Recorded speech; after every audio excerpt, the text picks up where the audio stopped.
तो वो आश्वासन है कि जो जांच है वो उनके पास है, नितिन जी पारिक के पास, ठीक है, निकेश जी पारिक।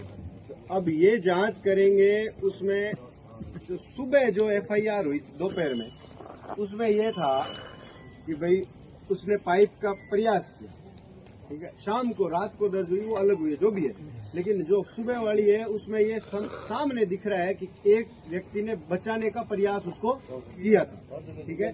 तो उसके ऊपर अभी ये भी नहीं कह सकते कि निर्दोष है और ये भी नहीं कह सकते कि ये दोषी है।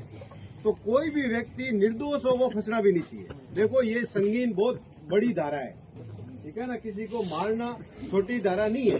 तो इस मामले में वो जांच करेंगे, लेकिन जो व्यक्ति वहां बैठा बैठा कह रहा है कि इसको बचाना नहीं है, इसका मतलब क्या हुआ, वो 100% दोषी दिख रहा है, उसको तो छोड़ नहीं सकते, तो वो तो दोषी है ही है। लेकिन जो निर्दोष है या दोषी नहीं है उसके ऊपर ये जांच करेंगे, उसके बयान भी होंगे, सब चीजें होगी।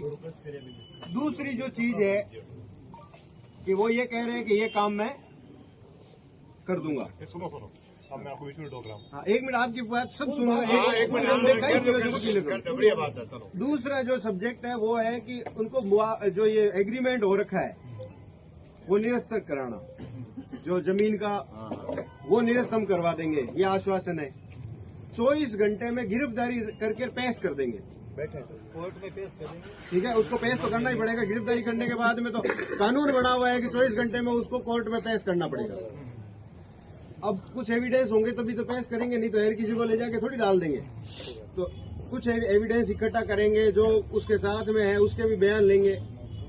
दूसरी जो चीज है कि भाई उसके एग्रीमेंट है वो निरस्त करवा देंगे। तीसरा जो मुद्दा था कि भाई पुलिस ने डिले क्यों किया, उसके ऊपर कार्रवाई करो, वो उनके बस की बात नहीं है, क्योंकि वो उनके अपर अधिकारियों का काम है, एसपी साहब का काम है, आईजी साहब का काम है, वो उनका काम नहीं है। तो हमारा ये मुद्दा है। अब मेरे ये समझ में आई, आप सब लोग विवेक से देखो कि सब आप यहाँ इकट्ठे हो तो आपके बीच में ही चर्चा होनी चाहिए। तो मेन ये है कि अगर ये कार्रवाई करने के लिए तैयार है तो हम भी धरना खत्म कर देंगे। मेन अपना मुद्दा ये है कि जिस बच्ची की हत्या हुई है उस हत्यारे को सजा मिलनी चाहिए। इस सारी घटना का मेन मुख्य वो है। अब उसको सजा कब होगी, जब ये गिरफ्तारी बताएंगे, गिरफ्तारी बता के और ये उसके ऊपर कितना काम करते, कितने एविडेंस इकट्ठा करके वहाँ कोर्ट में पेश करते हैं, तब अपने सामने क्लियर हो जाएगा कि इन्होंने उसको कितना दोषी बनाया है। सही है गलत है? हाँ। तो इसलिए ये धरना है ना, मेरे हिसाब से तो कल ये अगर गिरफ्तारी बता के